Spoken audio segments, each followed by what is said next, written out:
प्यारे बच्चों नमस्कार। आज की ऑनलाइन क्लास में आपका स्वागत है। प्यारे बच्चों, आज हम कक्षा 10 विषय गणित बोर्ड एग्ज़ाम जो आपका हुआ है उसका पार्ट 1 हम हल करेंगे।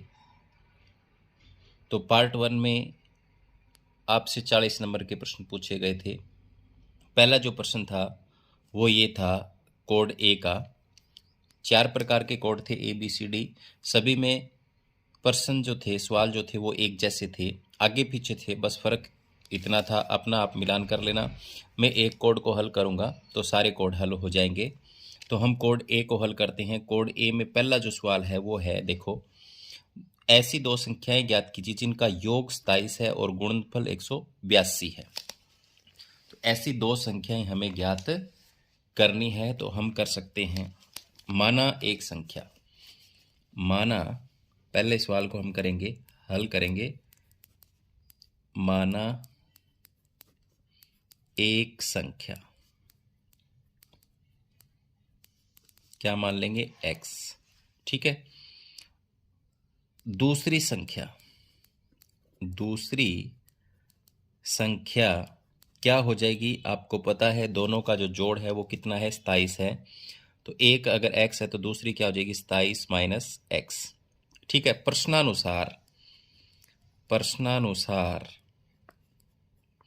क्या कहता है ये? जैसे प्रश्न में कहता है वैसे करेंगे। तो देखो, ये कहता है जिनका योग 27 है और गुणनफल 182। अगर इन दोनों संख्या की गुणा कर दें तो गुणनफल कितना आता है? 182 आता है। तो मैं x की गुणा कर देता हूँ किसके? 27 माइनस x। ठीक है। तो बराबर कितना आता है? 182। अब इसको हम द्विघात समीकरण बनाकर हल कर लेंगे। x की x से पहले 27 से गुणा करेंगे, क्या हो जाएगा? 27x। ठीक है। और इसकी x से गुणा करेंगे, क्या हो जाएगा? x की 2 बराबर इधर कितना? 182। अब आप क्या काम करो, इधर ले जाओ, इसको एक तरफ ले जाते हैं सारी चीज। तो इधर लेके जाएंगे, ये प्लस का हो जाएगा x की 2। ये इधर लेके जाएंगे, 27x क्या हो जाएगा? माइनस का हो जाएगा। और प्लस में 182 रहेगा। ठीक है। और बराबर आप 0 लिख लो, इसकी क्या लिख लो? 0। अब देखो, यहां पर x की 2 के आगे गुणांक 1 है, इस और इसकी गुणा करते हैं। 182 एकम 182, और दोनों प्लस के हैं तो 182 गुणा आता है। बीच वाले जो ये है 27, इसके हमें दो टुकड़े ऐसे करने हैं जिनका जोड़ या घटा तो आना चाहिए 27 और गुणा आनी चाहिए 182। तो ऐसे हमें दो टुकड़े इसके करने हैं। तो यहां इसके जो अगर हम गुणनखंड करेंगे तो आप देख सकते हो, अगर मैं माइनस का 14 लूं और गुणा में माइनस का 13 लूं तो 182 प्लस की गुणा आ जाती है। ठीक है। ये मैंने आपको करके दिखाया है। ऐसे इसके दो टुकड़े हो जाएंगे। तो इसको मैं लिखूंगा x की 2 minus 14x minus 13x plus 182 बराबर 0। अब इसमें कोई फर्क नहीं पड़ा, 27 है तो 27 ही, 14 और 13 27। अब हमारा सवाल हल हो जाएगा। इस और इसमें से हम कॉमन निकालेंगे। इन दोनों में से कॉमन निकालेंगे, x कॉमन आ गया, यहाँ x रह गया और यहाँ कितना x बार आ गया? तो 14 रह गया। अब यहाँ माइनस 13 कॉमन आ जाएगा, यहाँ माइनस 13 कॉमन आ जाएगा तो ये प्लस का हो जाएगा, ये माइनस का हो जाएगा। कितना बचेगा यहाँ पर? 182 को 13 से भाग देंगे, 14 तो बराबर 0। अब देखो, x माइनस 14 कॉमन आ गया दोनों में, यहाँ x रह गया, यहाँ माइनस 13 रह गया, x माइनस 13 बराबर 0। तो दोनों के बराबर x माइनस 14 बराबर 0, x माइनस 13 बराबर 0। तो x का मान इधर ले जाएंगे, ये तो 14 हो जाएगा, ये भी इधर ले जाएंगे तो 13 हो जाएगा। तो अब वो जो संख्याएं हैं, संख्याएं क्या आ गई? देख सकते हो आप, संख्याएं आ गई 13 व 14। 13 व 14 हमें यही ज्ञात करना था। समझ में आ गया होगा? इस तरीके से इसको हल करना था। अब करेंगे हम नेक्स्ट, दूसरा इसका। दूसरे में देखो आप, दूसरे में क्या पूछा हुआ है? देखो, बिंदु ए के निर्देशांक ज्ञात किए जाए। ए बी एक वृत्त का व्यास है जिसका केंद्र 2 माइनस 3 है तथा बी के निर्देशांक 1 और 4 है। तो आपको ये इस तरीके से हल करना था। एक वृत्त दिया हुआ है, और वृत्त का व्यास दिया हुआ है, ये इसका केंद्र है O, ये AB है, ठीक है।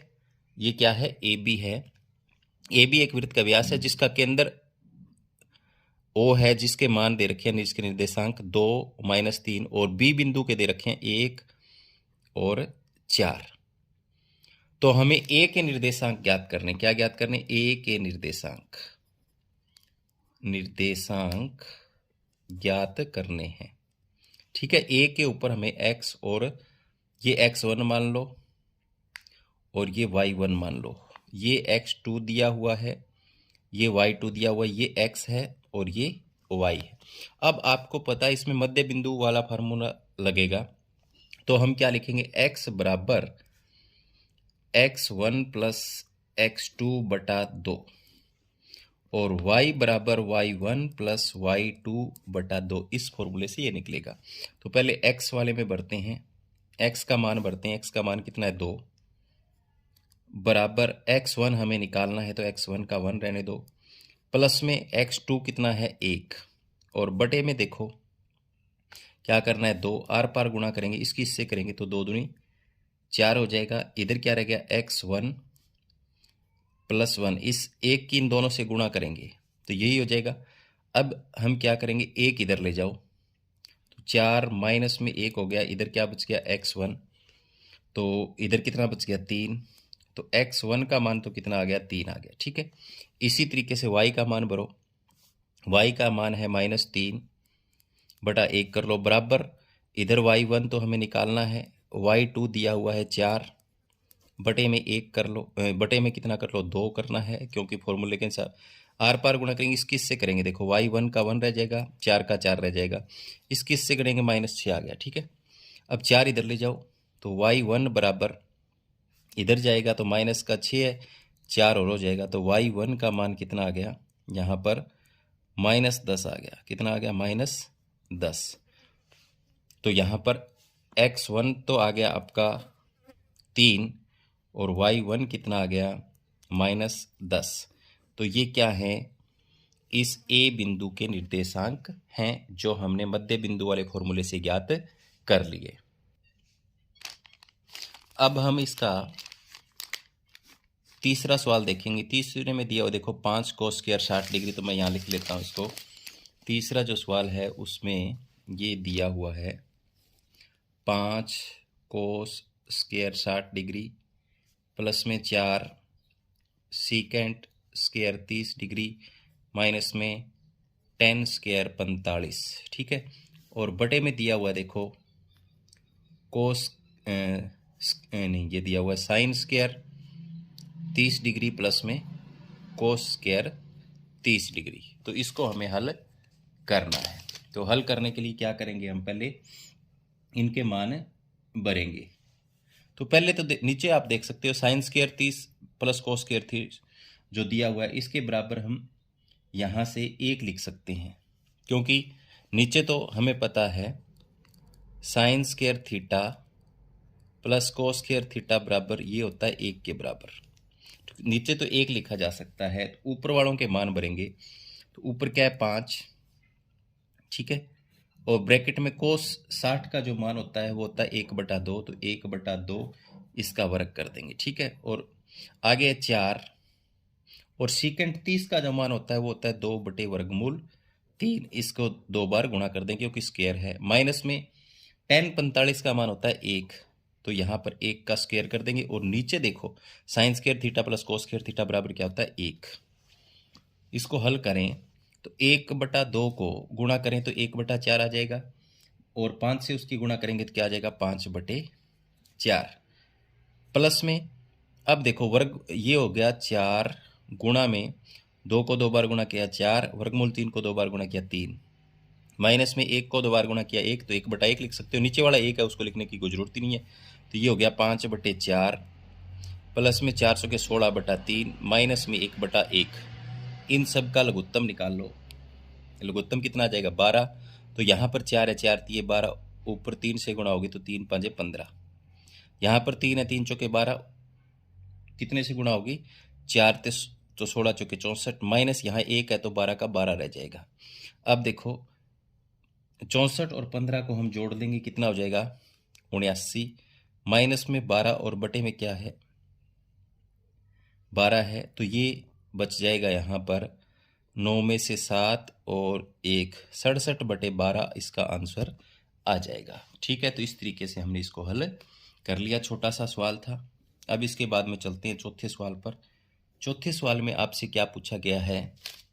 चौथे सवाल में देखो, मैं आपके सामने यहाँ पर रकम लेकर के आता हूँ। चौथे में पूछा गया, देखो जमीन के नीचे पानी का एक तालाब है जो भी घनाभ के आकार का है, जिसकी भुजाएं 48, 36 एवं 28, तो इसका आयतन ज्ञात करना है। क्या ज्ञात करना है? आयतन। तो क्या लिखेंगे? घनाभ की लंबाई कितनी है 48 मीटर, चौड़ाई कितनी है 36 मीटर, और ऊंचाई कितनी है, यानी गहराई कितनी है, ऊंचाई या गहराई एक ही बात है, गहराई कितनी है यहाँ पर 28 मीटर। तो आयतन निकालना है। अब घनाभ के आयतन का फॉर्मूला आपको पता ही है, क्या होता है? LBH। क्या होता है? LBH, लंबाई गुणा 48 गुणा 36 गुणा 28, इनकी करेंगे हम गुणा। तो यहाँ पर हमें क्या करना है? इन तीनों की गुणा करनी है। तो पहले 48 की कितने से गुणा कर लेते हैं? 36 से।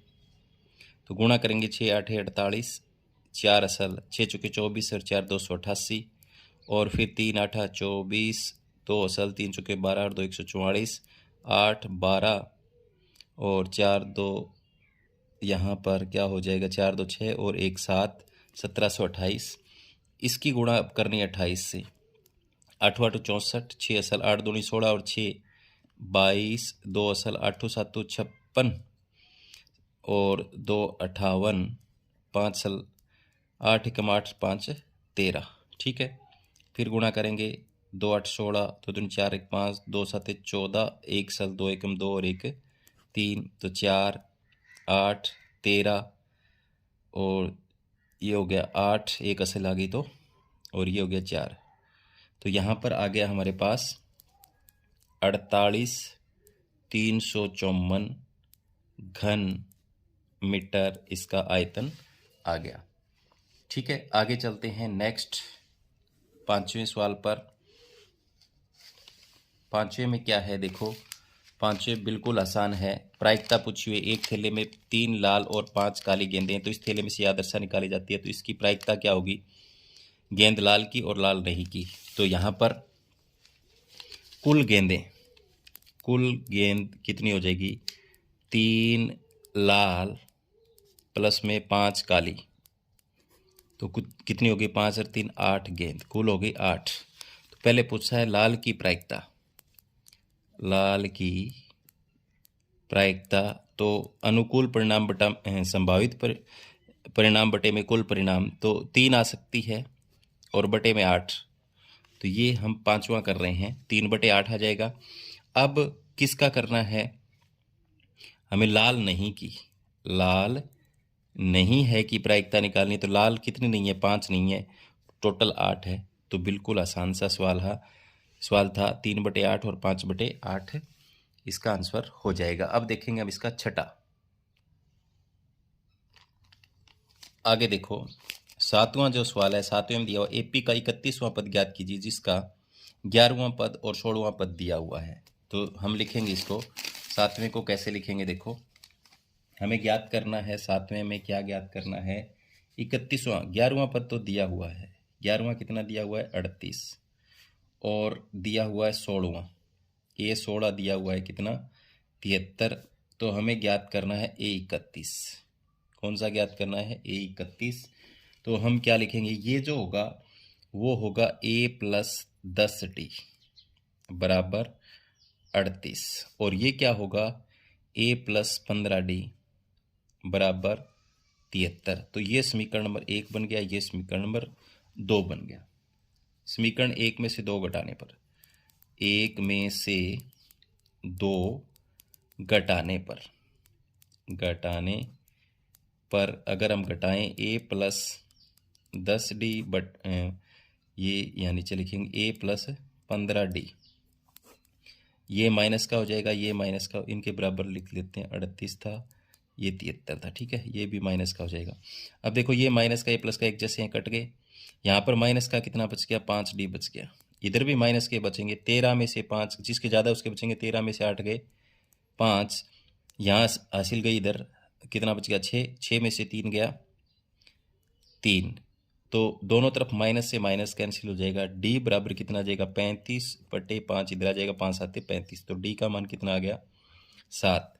डी का मान समीकरण 1 में रखने पर, 1 में रखने पर, तो डी का मान अगर 1 में रखेंगे तो a + 10d है, तो 10 गुणा d बराबर 7 बराबर 38, तो a + 70 बराबर 38, तो a बराबर क्या हो जाएगा 38, इधर जाएगा माइनस का 70, तो a का मान कितना आ गया, देखो यहाँ पर 10 में से 8 माइनस का आएगा, 2 बचेंगे, a का मान आएगा 32, ठीक है।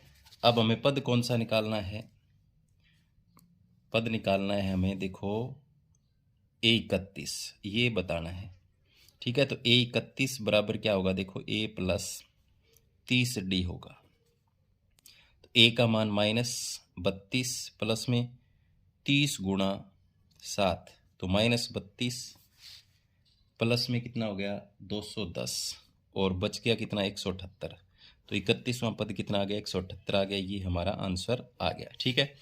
अब देखेंगे इसका हम 8वां सवाल।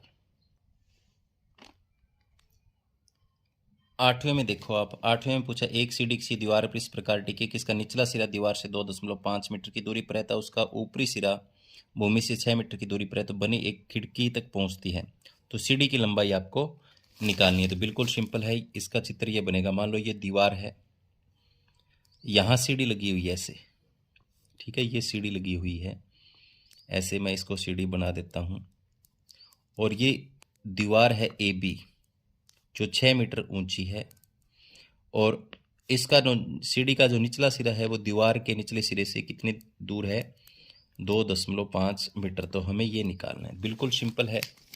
तो यहाँ पर सीढ़ी की लंबाई पाइथागोरस प्रमेय से निकल जाएगा, ये पाइथागोरस प्रमेय से, यहाँ पर देखो ये 90 डिग्री कोण एक समकोण त्रिभुज है, तो क्या निकलेगा, BC निकालना है हमें, तो BC कर्ण है, ये क्या हो जाएगा आधार का वर्ग यानी 2.5 का वर्ग जमा में लंब यानी 6 का वर्ग, ठीक है, बिल्कुल सिंपल है। 2.5 को 2 बार गुणा करेंगे आ जाएगा 6.25, प्लस में 6 को गुणा करेंगे 36, और इनको जब जोड़ेंगे तो कितना आ जाएगा, 36 में 6 जुड़ेगा तो 42.25।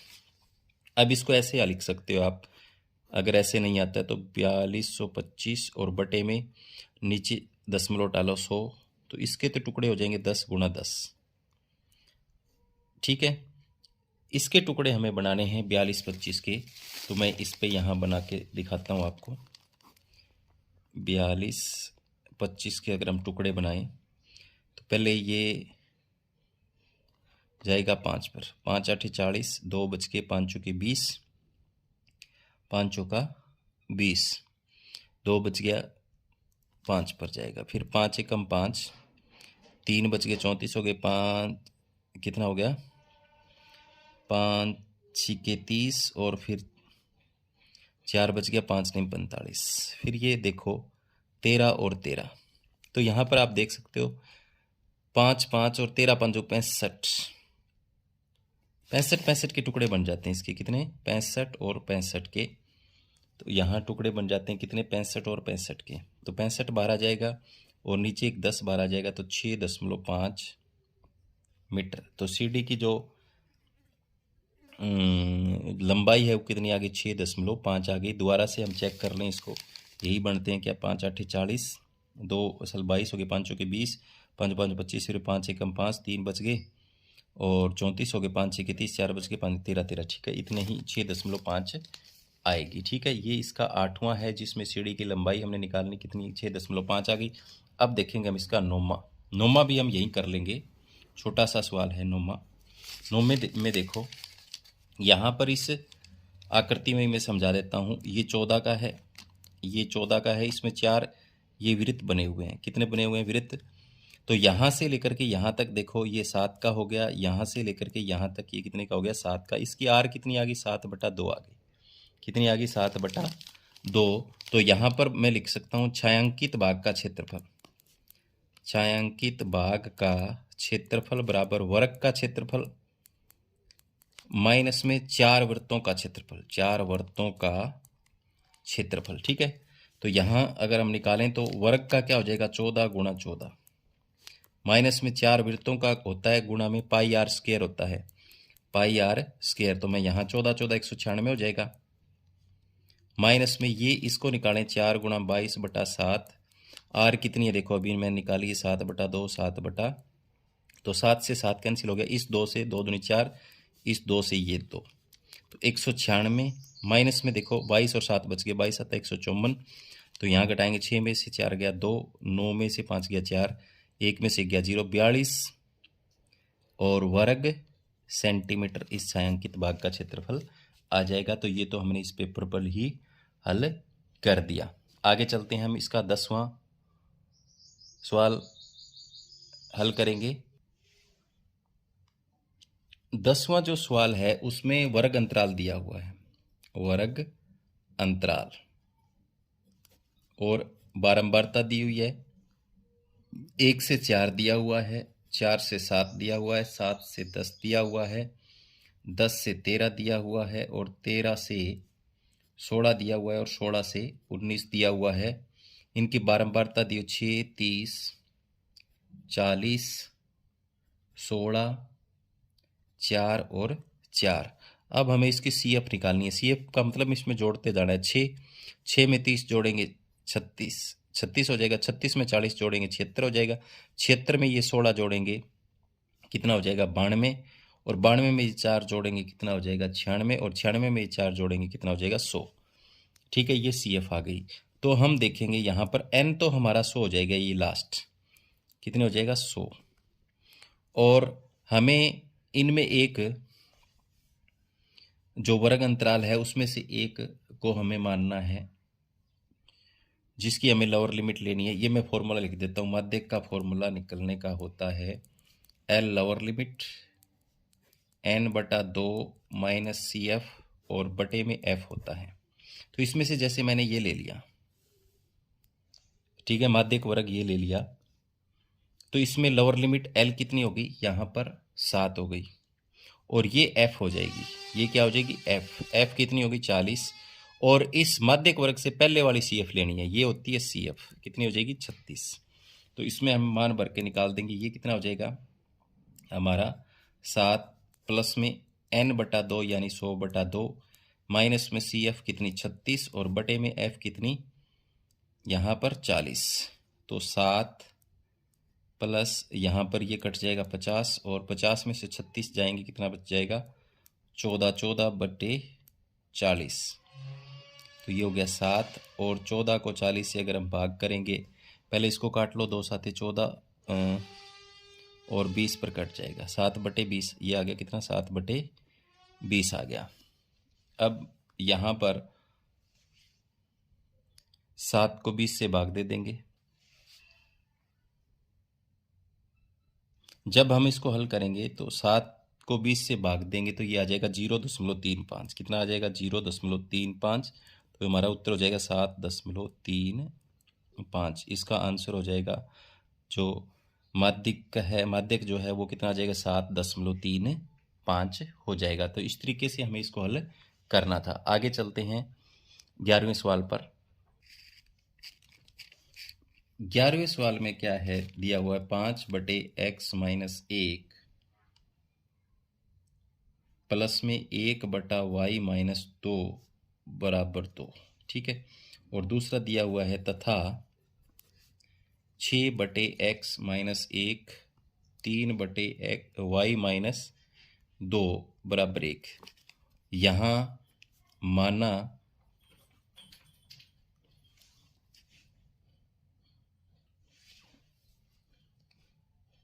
तो यहाँ हम क्या करेंगे?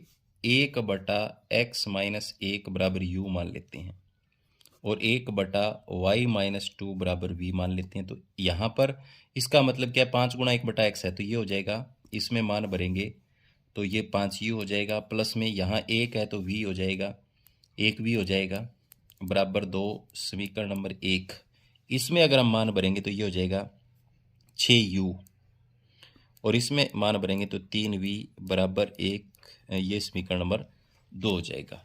तो यहाँ पर हमें मान बराबर करके घटाना है, तो यहाँ 3 करना है हमें v, तो समीकरण 1 को हम कितने से गुणा कर दें, 3 से। समीकरण 1 को हम 3 से गुणा कर यहाँ लिख सकते हैं, समीकरण 1 को 3 से गुणा कर, 1 में से 2 घटाने पर, 1 में से 2 घटाने पर, इसको यहाँ +1 है, यहाँ -3 है, तो -3 से गुणा करेंगे। -3 से अगर इसको गुणा करेंगे तो ये हो जाएगा -3 5 15, -3v बराबर -3 दूनी 6। तो ये है देखो 6u -3v बराबर 1। अब अगर इसको हम हल करें तो देखो आप, ये माइनस का हो जाएगा, ये यहाँ पर ये प्लस का हो जाएगा, ये माइनस का हो जाएगा, ठीक है। अब ये अपोजिट हो गया, ये प्लस का हो गया, कट जाएंगे, तो ये देखो माइनस का यहाँ पर कितना बच गया, 21 u बच गया, इधर माइनस का 7 हो गया। तो u बराबर देखो -7 बटे में -21 आ गया, तो माइनस से -7 एकम 7 7 21, तो 1/3। तो u का मान तो आ गया 1/3। u का मान समीकरण 2 में रखने पर, 2 में रखने पर, तो समीकरण 2 हमारे पास क्या है, मैं यहाँ दोबारा लिख देता हूँ, 6u -3v बराबर 1 है, तो इसमें मान भरेंगे 6 1/3 माइनस में 3v बराबर क्या है 1, तो 3 दूनी 6, 2 इधर जाएगा तो -3v बराबर, यहाँ 2 एकम 2 बच गया ना, इधर जाएगा तो माइनस का क्या हो गया 2, कितना हो जाएगा माइनस का, इधर जाकर माइनस का 2 हो जाएगा।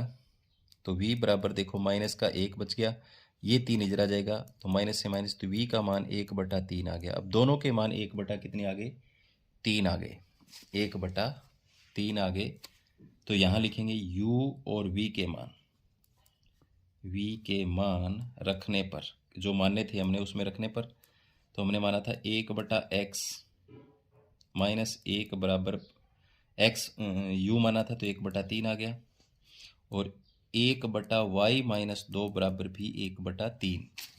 इसके आर पार गुणा करके निकालेंगे, इसकी इससे गुणा करेंगे, देखो इसकी इससे x -1 यही रह जाएगा, 3 एकम 3, तो यहाँ पर x देखो 3 1 इधर जाएगा, प्लस का 1, तो x बराबर कितना हो गया 4, और यहाँ देखो इसकी इससे गुणा करेंगे तो y -2 यही रह जाएगी, 3 एकम 3 यही रह जाएगी, तो y बराबर 2 इधर आ जाएगा, 3 + 2, तो y का मान यहाँ कितना आ गया 5। तो इसी तरीके से हमें x और y के मान ज्ञात करने थे। ये इसका 11वां था। अब हम देखेंगे इसका 12वां।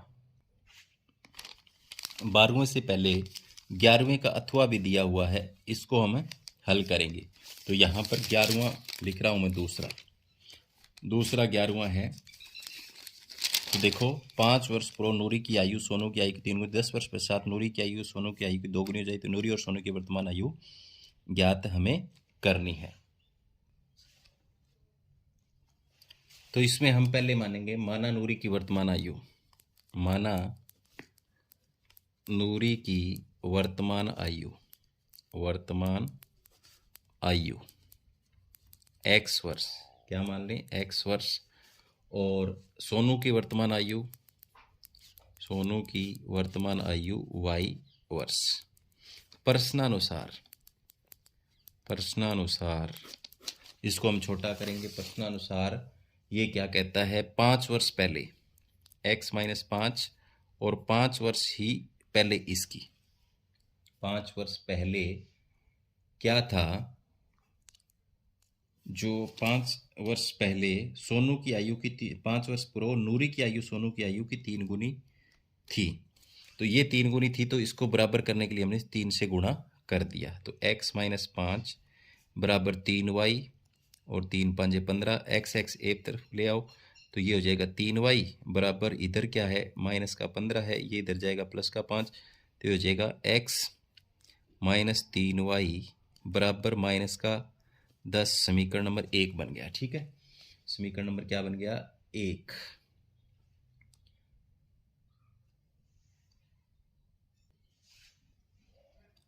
इसके बाद में ये पहली स्थिति थी, पहली स्थिति में ये था। ठीक है, अब दूसरी में क्या है समीकरण बनेगा?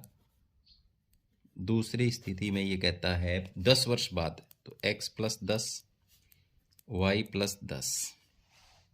नूरी की आयु सोनू की आयु की 2 गुनी हो जाएगी, तो 2 गुनी हो जाएगी, तो मतलब यही कम है, इसको फिर 2 से गुणा करेंगे, तो x प्लस 10 बराबर 2y और 10 दूनी 20, तो y एक तरफ ले आओ, तो x माइनस 2y बराबर इधर 20, ये इधर जाएगा 10, तो क्या बच गया? x माइनस 2y बराबर 10।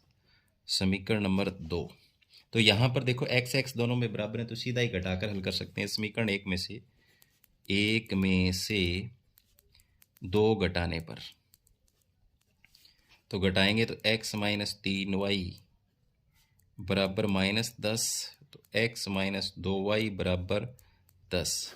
ये माइनस का हो जाएगा, ये प्लस का, घटा में चिन्ह बदलते हैं, आपको पता है, इससे ये कट जाएगा। यहाँ पर ये 2 है प्लस का, ये माइनस का, तो माइनस का y बच गया, माइनस के 20 हो गए, तो माइनस से माइनस कैंसिल हो गया, y का मान कितना आ गया? 20।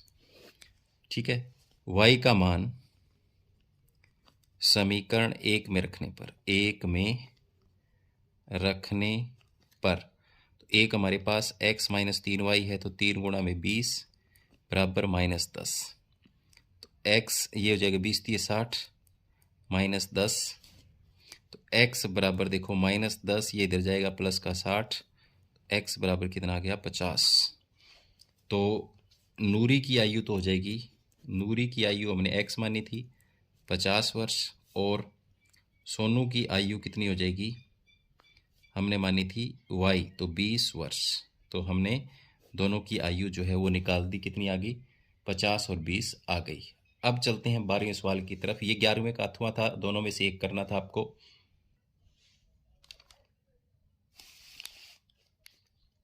12वें में देखो, 12वें में क्या है? 5 सेंटीमीटर त्रिज्या के एक वृत्त पर ऐसी 2 स्पर्श रेखाएं खींचिए जो परस्पर 60 डिग्री के कोण पर मिलती हो, तो रचना के पद भी लिखिए।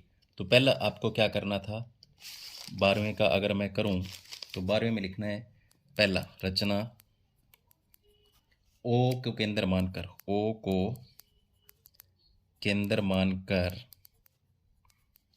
5 सेंटीमीटर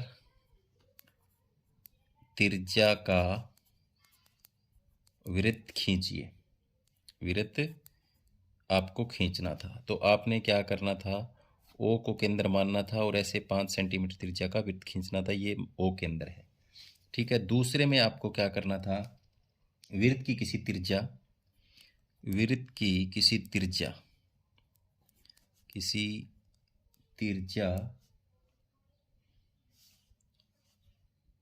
OR से 120 डिग्री का, OR से 120 डिग्री का कोण लेकर एक त्रिज्या OQ खींचिए। त्रिज्या OQ खींचिए। आपको क्या करना है? यहाँ पर कोई त्रिज्या लेकर के OR, इसके ऊपर यहाँ 120 डिग्री का कोण बनाना था और फिर ये ऐसे आ जाता। ठीक है, अब आपको क्या करना है? नंबर 3, वृत्त की त्रिज्याओं OR और OQ, OR व OQ के R व Q बिंदु पर, R व Q बिंदु पर 90 डिग्री का कोण बनाओ। अब यहाँ पर आपको 90 डिग्री का कोण बनाना था और इनको आगे बढ़ाना था ऐसे। ठीक है, ये कट जाता, ये 60 का आ जाता, ये कितने का आ जाता? 60 का। तो चौथे पॉइंट में आपको लिखना था, तो ये बिंदु आ जाता आपको P जब ये काटता। ठीक है, तो इस तरीके से करना था, ये कोई ज़्यादा बड़ा इशू नहीं था। ये 120 का, ये 90 का, 90 का। ठीक है, तो इसके बाद में 12वां जो है वो इसका अथवा भी दिया हुआ है, और वो हम करते हैं, क्या है देखते हैं। 12वें के अथवे में देखो क्या दिया हुआ है। केंद्र ओ वाले वृत्त पर बाह्य बिंदु टी से दो स्पर्श रेखाएं टीपी तथा ट्यू क्यू खींचिए। सिद्ध कीजिए कि पी टी क्यू बराबर 2 ओ पी क्यू है। तो इसको हम सिद्ध करेंगे। 12वें का जो अथवा था उसमें आकृति इस तरीके की बनेगी। देखो, एक वृत्त है, ठीक है, क्या है, केंद्र ओ वाले वृत्त पर बाह्य बिंदु टी, यहां पर कोई बाह्य बिंदु है टी से दो स्पर्श रेखाएं, एक स्पर्श रेखा ये है और दूसरी स्पर्श रेखा ये है, ठीक है। दो स्पर्श रेखाएं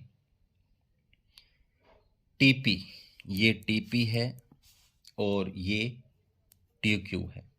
सिद्ध कीजिए कि कोण पी टी क्यू, कोण पी टी क्यू, ये जो कोण है बराबर है ओ पी क्यू के, ओ पी क्यू के, यानी ऐसे दिया हुआ है, इस कोण के बराबर में सिद्ध करना है। ये हमारा ओ बिंदु दिया है, तो हमें दिया हुआ है लिख सकते हैं, सिद्ध करना है। पहले ये सिद्ध करना है क्या, कोण पी टी क्यू बराबर 2 यानी दुगना है ओ पी क्यू के, ये बात सिद्ध करनी है हमें।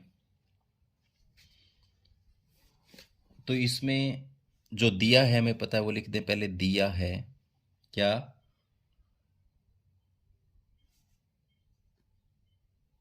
टीपी और टी क्यू वृत्त की स्पर्श रेखा, वृत्त की स्पर्श रेखाएं दी हुई हैं, जहां पी क्यू स्पर्श बिंदु है, स्पर्श बिंदु है। ये बात देखिए, ये भी स्पर्श बिंदु है और ये भी स्पर्श बिंदु है। तो इसमें हमें मानना है, माना कोण पी टी क्यू बराबर थीटा, इस पी टी क्यू को मान लें थीटा। हम जानते हैं कि किसी बाह्य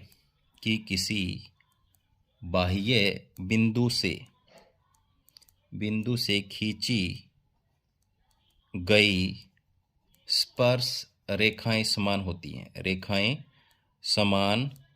हैं, ये बात हमें पता है। तो क्या होगा, टीपी बराबर टी क्यू, ये बात सिद्ध। अतः क्या है, ये एक समद्विबाहु त्रिभुज है टी पी क्यू, ठीक है। टी पी क्यू एक समद्विबाहु त्रिभुज है, समद्विबाहु त्रिभुज है। तो क्या लिखेंगे, कोण टी पी क्यू, कोण टी पी क्यू, ये कोण बराबर है किसके, ये के, टी क्यू पी के, टी क्यू पी के। तो ये जो कोण है वो क्या हो जाएगा, देखो 1/2 हो जाएगा कि 180 में से कौन सा घटा दें, ये थीटा वाला माइनस थीटा, ठीक है। ये हमने जो माना था। अब देखो दोनों अगर बराबर हैं तो यहाँ पर देखो ये दोनों का बटा है, तो 180 को 2 से भाग देंगे 90 आ जाएगा, और माइनस में ये क्या आ जाएगा, थीटा बटा 2 आ जाएगा, थीटा बटा 2 आ जाएगा।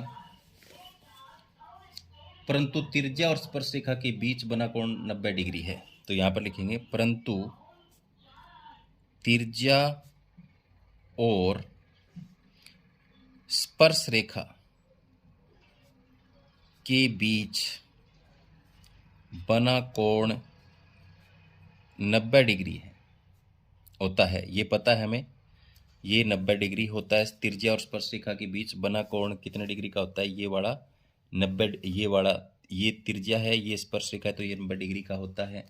तो क्या लिखेंगे, कोण ओ पी टी बराबर 90 डिग्री। तो क्या लिख सकते हैं, कोण ओ पी क्यू बराबर कोण O P T. O P T, ये अगर हम कोण की बात करें तो ये भी बराबर होगा ओ क्यू। तो इसमें अगर हम मान भरें, ओ पी टी माइनस में टी पी क्यू। तो इसका मान तो हमें पता है कितना है, 90 है, क्योंकि ये स्पर्श रेखा पर है। इसका मान हमने अभी निकाला हुआ है, देखो इसमें ये निकाला हुआ, तो क्या भर सकते हैं, 90 माइनस में थीटा बटा 2, थीटा बटे 2 भर सकते हैं। तो अगर इसको हम हल करेंगे तो ये 90 माइनस और माइनस प्लस हो जाएगा, थीटा बटे 2, तो 90 से 90 कट गया, 90 से 90 कट गया, क्या आ गया, थीटा बटा 2, थीटा बटा 2 आ गया। वो किसके बराबर है, 1/2 कोण पी टी यू क्यू के। तो सिद्ध हो गया कोण पी टी यू क्यू बराबर कोण ओ पी क्यू के। यही सिद्ध करना था हमें, इति सिद्धम। ठीक है, तो ये अथवा में था। आपको अगर ये कठिन लगना था तो हमें ऊपर वाली रचना लिख देनी थी जो हमने ये लिखी थी। ठीक है, तो आप अपना मिलान कर सकते हैं। आगे देखते हैं हम इसका 13वां और अंतिम सवाल। आगे जो 13वां है उसमें एक समतल जमीन पर खड़ी मीनार की छाया उस स्थिति में 40 मीटर अधिक लंबी हो जाती है जबकि सूर्य का उल्टा 60 डिग्री से घटकर 30 डिग्री, तो मीनार की ऊंचाई ज्ञात कीजिए। तो इसका जो चित्र बनेगा वो कैसे बनेगा, देखो ये हमारे पास इसका 13वां सवाल है। 13वें में क्या है, यहाँ पे कोई मीनार है, ठीक है, और मीनार से यहाँ पर ये जो कोण बनता है वो कितने डिग्री का बनता है, 60 डिग्री का बनता है। कितने का, 60 का। मीनार की ऊंचाई h है और ये x मीटर है। ठीक है, अब ये कोण जो बढ़ के है वो 60 से कितना हो जाता है, 30 डिग्री हो जाता है। एक समतल जमीन पर खड़ी मीनार की छाया उस स्थिति में 40 मीटर अधिक हो जाती है जबकि सूर्य का उल्टास, तो ये 40 मीटर और हो गई, यहाँ पर कितनी हो गई, 40 मीटर ज़्यादा हो गई। ठीक है, तो हमें मीनार की ऊंचाई h निकालनी है, ये निकालनी है, क्या निकालनी है, h।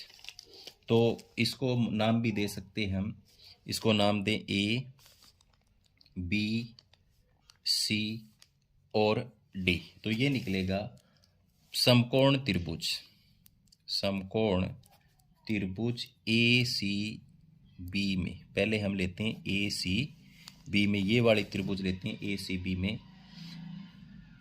तो हम लिखते हैं जो चीज़ निकाल, ए बी बटा सी बी लिखते हैं, ए बी बटा बी सी, यानी कि लंब बटा आधार ए बी बटा बी सी, लंब बटा आधार किसके बराबर होता है, 10 के, और कितने डिग्री, 60 डिग्री। देख लो, लाल बटा कक्का के अनुसार लंब बटा आधार किसका बराबर होता है, 10 60 के। तो ए बी का मान तो हमें पता है h है, और बी सी का हमने x मान रखा है, और 10 60 का मान होता है वर्गमूल 3 बटा, क्या कर लेते हैं, एक आर पार गुणा कर लेते हैं, इसकी आर पार गुणा कर लेते हैं। तो x बराबर क्या आ जाएगा, देखो h, ये हो जाएगा वर्गमूल 3 x बराबर h। तो x बराबर हो गया h बटे वर्गमूल 3। तो ये समीकरण नंबर 1। अब देखेंगे समकोण त्रिभुज, समकोण त्रिभुज ये पूरी लेंगे ए बी डी में, ए बी डी में क्या वही लिखेंगे, लंब, लंब ए बी बटे में आधार पूरा बी डी, बी डी बराबर वही 10 30 डिग्री। तो ए बी हमें पता है h है, ए बी हमें पता है क्या है h, और बटे में ये क्या है, x प्लस 40, x प्लस 40, और इसका मान होता है 1 बटा वर्गमूल 3। आर पार गुणा करेंगे इसकी, इसकी इससे गुणा करेंगे तो हो जाएगा h वर्गमूल 3, ये हो जाएगा x जमा 40, कितना हो जाएगा, x जमा 40। x का मान समीकरण 1 से इसमें रख सकते हैं, x का मान, ये समीकरण नंबर 2 मान लो, x का मान समीकरण 1 से 2 में रखने पर, 2 में रखने पर, तो ये है h वर्गमूल 3 बराबर ये हो जाएगा h बटे वर्गमूल 3, और प्लस में क्या है 40। तो ये एक तरफ हम ले जाएं तो ये हो गया h वर्गमूल 3, ये इधर हो जाएगा h बटे में वर्गमूल 3, इसका बटा 1 कर लो, इधर 40 कर लो। तो इनका अगर हम लघुत्तम निकालें तो ये आ जाएगा वर्गमूल 3, वर्गमूल 3, तो यहाँ 1 है तो वर्गमूल 3 से ऊपर गुणा होगी, वर्गमूल 3 की 3 से गुणा 3h हो जाएगी, माइनस में वर्गमूल 3 से 3 कट क्या आ जाएगा, h आ जाएगा, बराबर 40/1 कर लेंगे, तो ये बच जाएगा 2h बटे वर्गमूल 3 बराबर ये 40/1 है। आर पार गुणा करेंगे तो 2h बराबर हो गया 40 वर्गमूल 3 और h बराबर क्या हो जाएगा 40 वर्गमूल 3 और बटे में 2 आ जाएगा, 2 से कट जाएगा 20 पर, तो h कितना आ गया देखो 20 वर्गमूल 3 मीटर आ गया। तो मीनार की ऊंचाई कितनी आ गई 20 वर्गमूल 3 मीटर आ गई। अब देखते हैं हम इसका अथवा भी दिया हुआ है वो। अथवा देखो ये जो 13वां जो अथवा है उसमें क्या लिखा है, भूमि के एक बिंदु से मीनार के पाद बिंदु से 30 मीटर की दूरी पर है, तो मीनार के शिखर का उन्नयन कोण 30 डिग्री है, तो मीनार के शिखर की ऊंचाई ज्ञात कीजिए। तो इसमें आकृति ऐसी बनेगी, ठीक है। ये मीनार है जो h मीटर ऊंची है, ए बी मीनार है। क्या कहता है देखो, भूमि के एक बिंदु से जो मीनार के पाद से 30 मीटर की दूरी पर है, तो यहाँ पर एक बिंदु सी है जो कितनी दूर है 30 मीटर की दूरी पर है। तो क्या निकालना है मीनार की ऊंचाई, और क्या दे रखा है मीनार के शिखर का कोण ये 30 डिग्री दे रखा है, एच निकालनी है। तो समकोण त्रिभुज ए बी सी में क्या लिखेंगे, लंब बटा आधार, लंब बटा आधार किसके बराबर होता है 10 थीटा के, तो मान भरो h बटे 30 बराबर 10 30, तो h बटे 30 बराबर 10 का मान 1/वर्गमूल 3, ये 30 इधर ले जाओ, अगर आर पार गुणा करेंगे तो वर्गमूल 3h हो जाएगा, ये 30 हो जाएगा, h बराबर क्या आ जाएगा 30 बटे में वर्गमूल 3। वर्गमूल 3 नीचे नहीं रखना, हर अपरिमेयकरण कर देना है, तो क्या आ जाएगा 30 वर्गमूल 3 और बटे में 3 इनकी गुणा करेंगे, वर्गमूल 3 की ये 10 आ जाएगा, तो h बराबर 10 वर्गमूल 3 मीटर। तो प्यारे बच्चों ये थे आज के पेपर में 13 सवाल। उम्मीद करता हूँ कि आपने भी अच्छे से हल किए होंगे।